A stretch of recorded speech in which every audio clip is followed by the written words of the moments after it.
ሌላው የፍጻሜ ጨዋታ ለአርሰናል፣ ለነገሩ ሌላው የፍጻሜ ጨዋታ ለማንቸስተር ሲቲ ልንል እንችላለን። ዛሬ በፕሪሚየር ሊግ የዋንጫ ፉክክር ላይ ቦታ ሊሰጣቸው የሚገቡ ሁለት ጨዋታዎች ዛሬ ክንውን ያደርጋሉ። በርከት ያሉ የፕሪሚየር ሊግ ግጥሚያዎች ቢኖሩ ግን ማንቸስተር ሲቲ ከኖቲንጋም ፎሬስት እንዲሁም ደግሞ አርሰናል በአሜክስ በባህር ዳርቻዋ ከተማ ብራይተን እንደዚሁ ይጫወታል። እኩል ሰዓት ነው፣ ሁለቱም እኩል ሰዓት ይጀምሩ የተባለ ይመስላል። እንግዲህ መድፈኞቹ ዛሬ እንደ ፍጻሜ ጨዋታ የሚያዩት ነውና በዚህ ጨዋታ ነጥብ መጣል ከሽንፈት የተናነሰ ህመም አያስከትልም። ይቅርታ ፖስተሩ ላይ ውድ አድማጮች 5 ሰዓት የሚለው በ4 ሰዓት ተኩል አስተካክሉት። 30 ስህተት አለው ዲዛይን ሲደረግ በ30 ደቂቃ እንዳላሳስታችሁ። 5 ሰዓት ከሩብ የሚጀምር ጨዋታ አለ የማንቸስተር ዩናይትድ የኒውካስልና ዩናይትድ ጨዋታ። ይሄኛው ግን የብራይተን እና የአርሰናል ጨዋታ 4 ሰዓት ተኩል ላይ የሚጀምር ነው። ብራይተን ዘንድሮ ያ አመርቂ የነበረው ቡድን እንኳን እንደዛ ሆኖ እየታየ አይደለም። ባለፉት ዓመታት በአሜክስ የተሰሩ ቡድኖች አስደናቂዎች ናቸው። ከራሳቸው ዓላማ አንጻር በደንብ ዓላማቸውን ግባቸውን የመቱ ቡድኖች ናቸው። ከራሱ ከክለቡ የቢዝነስ ሞዴል አንጻር ዘንድሮ ግን እንደዛ አይነት አይደለም። ዘንድሮ በፈተና ውስጥ ነው እያለፈ ያለው ብራይተን።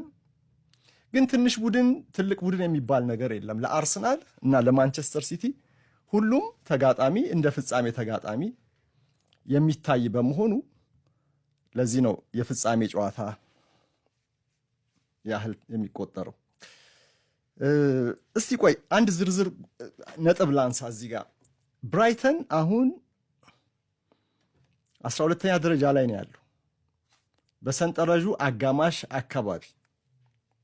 ያለፉትን ሁለት ጨዋታዎች በፕሪሚየር ሊጉ አሸንፏል። ብሬንትፈርድን አዌይ 2-0፣ ኖቲንጋም ፎሬስትን ደግሞ 2-1። ከዛ ቀደም ባሉት ጨዋታዎች ላይ ተከታታይ ውጤት የማጣት አደጋ ገጥሞት ነበር። በፕሪሚየር ሊጉ 4 ጊዜ ወይ አቻ ወጥቷል ወይ ተሸንፏል። ኤፍኤ ካፑን ብንተወው እንኳን እና ወቅታዊ ውጤቱ ያን ያህል የሚያስፈራ አይደለም። ግን እንዴ ወልቭስ አይደል እንደ አንዱ ነጥብ ያስጣለው አርሰናል። ማንቸስተር ሲቲ እኮ 15 ነጥቦችን የጣለው እኮ ከትንንሽ ተጋጣሚዎች ጋር ነው። በተለይ ከአምስተኛ በታች ከአምስተኛ ደረጃ በታች ካሉት እና ትንንሽ ተጋጣሚ የሚባል ነገር የለም ዘንድሮ። ወረቀት ላይ ነው ትንሽነታቸው እንጂ ፈታኞች ናቸው። በማንኛውም ሰዓት ላይ አደጋ ሊጋርጡብህ ይችላሉ። አትሌቲክ ዛሬ ምን ይዞ ወጣ መሰላችሁ? ቪክቶር ጊዮኮሬሽን በወጥ ብቃት ላናወድሰው እንችል ይሆናል። በብዙ ጨዋታዎች ላይ የአርሰናል ደጋፊዎችን ተስፋ አስቆርጦ ሊሆን ይችላል። በአንዳንድ ጨዋታዎች ላይ ደግሞ ራሱን አሳይቷል እና አሁንም ለቀሩት የሊጉ ጨዋታዎች ግን በጣም አስፈላጊ ተጫዋች መሆኑ መረሳት የለበትም የሚል አንድ ክርክር አንስተዋል እና ስላነበብኩት በጣም ኢንተረስቲንግ ስለሆነ እሱን ላጋራችሁ እዚህ ጋር። እኔ ስለ ቪክቶር ጊዮኮሬሽ ሁል ጊዜ ሲነገር እኔ ወደ አእምሮ የሚመጣ አንድ ነገር አለ። ከዚህ በፊትም ስለው ሰምታችሁ ሊሆን ይችላል። የ1998ቱ የፈረንሳይ ብሔራዊ ቡድን የዓለም ሻምፒዮን ሆነ በዓለም ዋንጫ ላይ።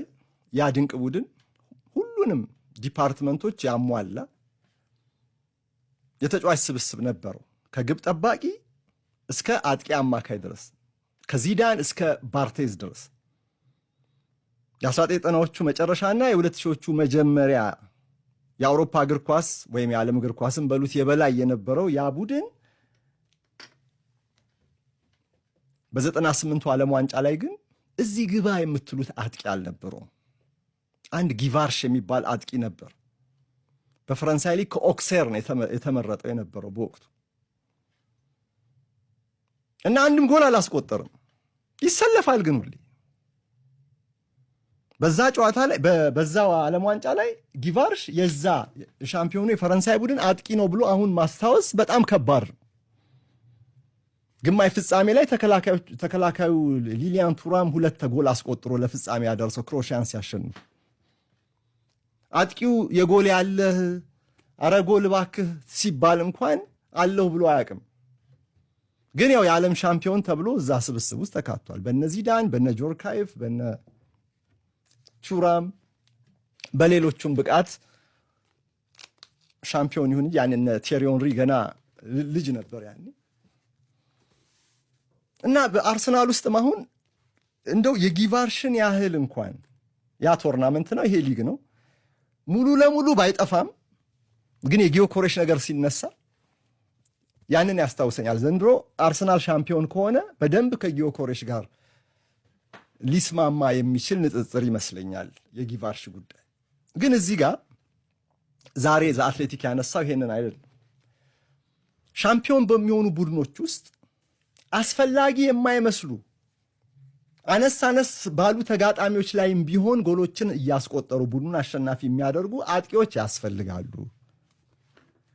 ለዚህ ደግሞ ጥሩ ምሳሌ 2016 ላይ ሌስተር ሲቲ የገጠመው ነው ይላል። ሌስተር በአርሰናል በደርሶ መልስ ተሸንፎ ነበር በዛ ሲዝን። የሌስተር የዋንጫ ተፎካካሪ አርሰናል ነበር። ሌስተሮች በአርሰናል በቅርብ ተፎካካሪያቸው ይሸነፉ እንጂ በተቀረ ግን ከትልልቅ ተጋጣሚዎች ጋር የነበራቸው ደርሶ መልስ ውጤት በአንጻራዊነት በጣም ከአርሰናል የተሻለ ነበር። ለዚህ ነው በሲዝኑ ማጠናቀቂያ ሰንጠረዥ ላይ ሌስተር አንደኛ አርሰናል ሁለተኛ ሆነው ሲያጠናቅቁ በመካከላቸው የ10 ነጥብ ልዩነት ክፍተት የተፈጠረው እና ሌስተር አንድ አጥቂ ነበረው አርጀንቲናዊ ታስታውሱ እንደሆነ ሊዮናርዶ ኡሎዋ የሚባል እዚህ ግባ የምትሉት አጥቂ አይደለም። የቡድኑ እንደውም በመጀመሪያ አሰላለፍ ውስጥ ያለው ዋናው አጥቂ ጄሚ ቫርዲ ነው፣ ብዙ ጎሎች የሚያስቆጥር። ይሄ ግን ተቀይሮ የሚገባ ለትልቁ የሌስተር ጋን ደጋፊ ጠጠር የነበረ ነው። ጋን በጠጠር ይደገፋል ይባል የለ። ለትልቁ የሌስተር ክብር መገኘት የበኩሉን አሻራ አሳርፏል። ግን ያኛው ሌስተር ሁል ጊዜ ሲታወስ ጄሚ ቫርዲ ነው ወደ አእምሯችን የሚመጣው እና ሊዮናርዶ ኤሉዋ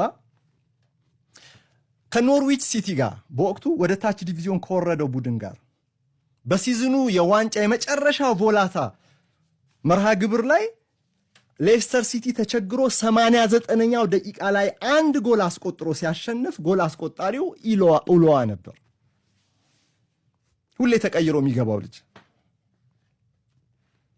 የመጣው ከሻምፒዮንሺፕ ክለብ ነው የፈረመው። አልሜሪያ ነበር ከዛ በፊት በስፔን፣ እዛ ይሻላል እንደውም ትንሽ ጎል አስቆጣሪነቱ፣ ግን ያን ያህል የተጋነነ ቦታ የሚሰጠው አልነበረም። ከዛ ደግሞ በዛው ራኒን ሲዝን ራኒን ላይ ኒውካስል ዩናይትድ 3-0 ሌስተር ኒውካስልን 3-0 ሲያሸንፍ ይሄ አጥቂ አንድ ጎል አስቆጠረ፣ አንድ አሲስት አደረገ። ስዋንሲ ሲቲ፣ ዌስትሃም ዩናይትድ እና ስቶክ ሲቲ ላይም በወቅቱ ጎሎች አስቆጥሯል። ነገር ግን በሲዝኑ በአጠቃላይ በደምሳሳው ካያችሁት ግን በሌስተር ሲቲ ተቀያሪ እንደው ቅድም እንዳልኳችሁ እንደው አንድ ደጋፊ ጠጠር ተደርጎ ይወሰዳል እንጂ የቡድኑ የጎል የማስቆጠር ምሰሶ አልነበረም እና ጊዮኮሬሽ በዚህ በኩል እንደዚህ አይነቱን ሚናም እየተጫወተ እንደሆነ መረሳት የለበትም። ከሊድስ ጋር 15ኛ ደረጃ ላይ ካለው ቡድን ጋር፣ ከቶተናም 16ኛ ደረጃ ላይ ካለው፣ ከሰንደርላንድ አሁን 12ኛ ደረጃ ላይ ከተቀመጠው፣ ከኖቲንጋም ፎሬስት 17ኛ ደረጃ ላይ አሁን ከምናገኘው እና ከበርንሊ 19ኛ ደረጃ ላይ ከሚገኘው ከነዚህ በሰንጠረዥ ዝቅተኛ ቦታ ላይ ካሉ ቡድኖች ጋር አርሰናል ተጫውቶ ጊዮኮሬሽ ጎል አግብቷል። እርግጥ በብሬንትፈርድ እና በዎልቭስ ጨዋታ ላይ አንድ ሙከራ አልሞከረም። ሁል ጊዜ ላይሆን ይችላል እና ከቶፕ ሃፍ ከምንላቸው ከ1 እስከ 10 ባሉ ደረጃዎች ላይ